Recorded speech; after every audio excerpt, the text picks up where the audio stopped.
Finally Bajaj housing finance का IPO अब इतने स्ट्रेस की क्या बात है। बजाज हाउसिंग फाइनेंस का आईपीओ आ रहा है, इतना ही है ना।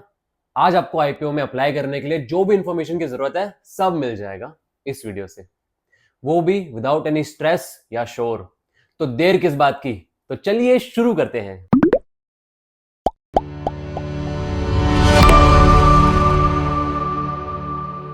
बजाज हमेशा से ही इन्वेस्टर्स का फेवरेट स्टॉक रहा है। उनका worst performing stock Bajaj electricals ने भी 1300% के रिटर्न्स दिए हैं जब से लिस्ट हुआ है। और उनके बेस्ट परफॉर्मिंग स्टॉक ने 2000 नहीं, 10,000 नहीं, 50,000 नहीं, 1,26,000% का रिटर्न। लगभग 20 साल में आपके 5 रुपए बनते थे 7,000 और 5,000 रुपए 60 लाख। क्रेजी ना। और इसी बजाज फाइनेंस का सब्सिडरी बजाज हाउसिंग फाइनेंस अपना आईपीओ लेकर आ रहा है। हिस्ट्री देखकर तो यह लगता है कि यह आईपीओ भी मल्टी बैगर ही निकलेगा, पर इन्वेस्ट सिर्फ हिस्ट्री देखकर नहीं, फंडामेंटल्स भी देखकर की जाती है। तो एक नजर उस तरफ भी डालते हैं। आईपीओ में जब भी कोई इन्वेस्ट करता है तो उस कंपनी का पार्ट ओनर बन जाता है। ओनर को खुद की कंपनी के एक्टिविटीज के बारे में पता ना हो, ये ठीक नहीं है ना। तो फर्स्ट थिंग्स फर्स्ट, ये कंपनी आखिर करती क्या है। जैसे इसका नाम ही है, बजाज हाउसिंग फाइनेंस लिमिटेड, तो एक नॉन बैंकिंग फाइनेंस कंपनी है जो बेसिकली लोन्स देती है इंडिविजुअल्स और इंस्टीट्यूशंस को घर और कमर्शियल स्पेसेस के परचेज और रेनोवेशंस के लिए। 2008 में शुरू की गई ये कंपनी आज इंडिया की second largest housing finance company है। 2015 से एनएचबी नेशनल हाउसिंग बैंक के साथ रजिस्टर्ड इस कंपनी को रिजर्व बैंक ऑफ इंडिया ने 2022 में अपर लेयर एनबीएफसी घोषित कर दिया। अपर लेयर एनबीएफसी बड़ी और इंपैक्टफुल कंपनीज हैं जो इकोनॉमी पर सिग्निफिकेंट असर डालती हैं। इन पे आरबीआई के स्ट्रिक्ट रेगुलेशंस होते हैं जो उनकी साइज और रिस्क को ध्यान में रखते हुए फाइनेंशियल स्टेबिलिटी को इंश्योर करते हैं। बजाज हाउसिंग फाइनेंस 2015 में एनएचबी के साथ रजिस्टर होने के बाद मॉर्गेजिंग एक्टिविटीज में भी इन्वॉल्व हो गए। मॉर्गेज एक ऐसा लोन है जो आप घर खरीदने के लिए लेते हैं। इसमें घर को एज अ कोलैटरल रखा जाता है, मतलब अगर आप घर का लोन नहीं चुकाते तो बैंक आपका घर जब्त कर सकता है। ये लॉन्ग टर्म फाइनेंशियल कमिटमेंट होती है जिससे अक्सर मंथली ईएमआई से रीपे किया जाता है। और मॉर्गेजिंग एक्टिविटीज शुरू करने के बाद सिर्फ 7 साल में बजाज हाउसिंग फाइनेंस इंडिया की biggest non deposit taking HFC बन गई ₹97,000 करोड़ एयूएम के साथ। फाइनेंशियल परफॉर्मेंस देखेंगे तो 2024 के फर्स्ट क्वार्टर में 1731 करोड़ और सेकंड क्वार्टर में 482 करोड़ का प्रॉफिट आफ्टर टैक्स अर्न किया। मार्च 31 2023 और 2024 के बीच में बजाज हाउसिंग फाइनेंस लिमिटेड का रेवेन्यू 34% और पैट 38% बढ़ा। केपीएमजी जो दुनिया के बिग 4 अकाउंटिंग फर्म्स में से एक है, उनकी रिपोर्ट के हिसाब से अगले 3 साल में एनबीएफसीज रिटेल क्रेडिट 13 से 15% की रेट से बढ़ेगा।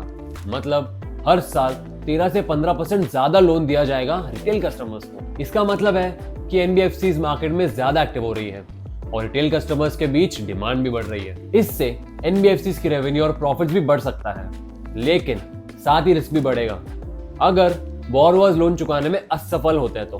पर बजाज हाउसिंग फाइनेंस लिमिटेड की 15th एनुअल रिपोर्ट के मुताबिक बीएचएफएल का focus low risk retail portfolio बनाने पर है, जिसमें से 95% हाउसिंग लोन्स लेने वाले कस्टमर्स लो रिस्क, सैलरीड और सेल्फ एम्प्लॉयड प्रोफेशनल्स हैं। ये स्ट्रैटेजी बीएचएफएल को स्टेबल और सिक्योर बनाती है और फाइनेंशियल स्टेबिलिटी को इंश्योर करती है। इनके अलावा अगर हाउसिंग फाइनेंस मार्केट पे एक नजर मारे तो एक्सपर्ट्स के मुताबिक इंडियन हाउसिंग फाइनेंस मार्केट 2024 से 2023 तक 24.1% के सीएजीआर से बढ़ने वाला है। 2024 में हाउसिंग फाइनेंस मार्केट का प्रोजेक्टेड वैल्यूएशन है 321 लाख करोड़ और रिसर्च के अनुसार ये वैल्यूएशन 2033 तक बढ़कर हो सकता है 2,236 लाख करोड़ तक। इसके अलावा गवर्नमेंट इनिशिएटिव जैसे प्रधानमंत्री आवास योजना हाउसिंग फाइनेंस की डिमांड को बढ़ाने में मदद करती है। पीएमएवाई इकोनॉमिकली वीकर सेक्शंस को अफोर्डेबल हाउसिंग प्रोवाइड करने का गोल रखती है, जिससे लोन अपटेक बढ़ता है।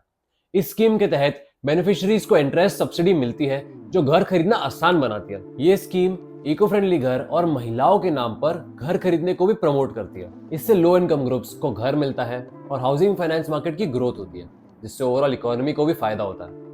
रियल एस्टेट डेवलपमेंट खास तौर पर टीयर 2 और टियर 3 सिटीज में हाउसिंग फाइनेंस मार्केट के लिए नए मौके प्रदान करता है। इन शहरों में डेवलपमेंट से हाउसिंग फाइनेंसेस की डिमांड बढ़ रही है। डेवलपर्स के साथ पार्टनरशिप्स करने से हाउसिंग फाइनेंस कंपनीज को फंडिंग मिलती है, जो प्रोजेक्ट्स को जल्दी कंप्लीट करने में मदद करती है।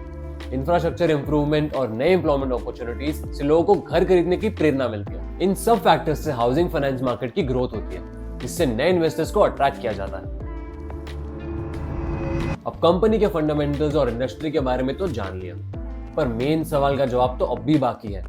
तो बजाज हाउसिंग फाइनेंस लिमिटेड का आईपीओ सब्सक्राइब करना चाहिए कि नहीं? अगर स्ट्रेंथ्स देखा जाए तो बजाज ब्रांड का एक शानदार हिस्ट्री रहा है और डिपेंडेबल रिटेल ब्रांड के रूप में जाना जाता है, जिसका ब्रांड इक्विटी भी काफी ज्यादा है। ये इंडिया की दूसरी सबसे बड़ी हाउसिंग फाइनेंस कंपनी है एयूएम के आधार पर। फिस्कल 2024 में बीएचएफएल ने अपने कॉम्पिटिटर्स में सबसे कम ग्रॉस नॉन परफॉर्मिंग एसेट्स और net non performing assets report किए हैं। इसका मतलब है कि बजाज हाउसिंग फाइनेंस ने अपने कस्टमर्स को समर्थन देने में काफी अच्छा काम किया है, जो इस ब्रांड की रिलायबिलिटी को और भी बढ़ाता है। और अगर वीकनेस की बात की जाए तो अगर बजाज हाउसिंग फाइनेंस अपने कोलैटरल या डिफॉल्टेड लोन से ओड अमाउंट्स का पूरा वैल्यू रिकवर नहीं कर पाता तो इसकी business, operational results, cash flows और फाइनेंशियल सिचुएशन पर बुरा असर हो सकता है। इसके पोर्टफोलियो में सब्सटैंशियल रियल एस्टेट एक्सपोजर की वजह से अगर रियल एस्टेट मार्केट में कोई नोटेबल डाउनटर्न या अनफेवरेबल इवेंट होता है तो इम्पेयरमेंट लॉसेस बढ़ सकते हैं। अब कंपनी के बारे में जितना जानना था जान लिया, लेकिन अभी भी एक नतीजे पर पहुंचना मुश्किल लग रहा है। Don't worry, we've got you. Head on to the Tradebook app to get a final verdict based on expert research and analysis। Tradebook app पर आप ना ही सिर्फ बजाज एचएफएल का बट आने वाले सारे आईपीओ का रिपोर्ट पा सकते हो, वो भी फ्री ऑफ कॉस्ट। इसके अलावा स्टॉक रिपोर्ट्स, जहां आपको इंडिविजुअल स्टॉक्स की रिपोर्ट्स मिल जाएंगे with research backed verdict on whether to buy, hold और सेल। इन फीचर्स के अलावा एआई ट्रेडिंग, ऑप्शंस डैशबोर्ड और वर्चुअल ट्रेडिंग जैसे ढेर सारे और अमेजिंग फंक्शनैलिटीज का फायदा उठाने के लिए डाउनलोड कीजिए ट्रेडबुक app, available on both Play Store and App Store।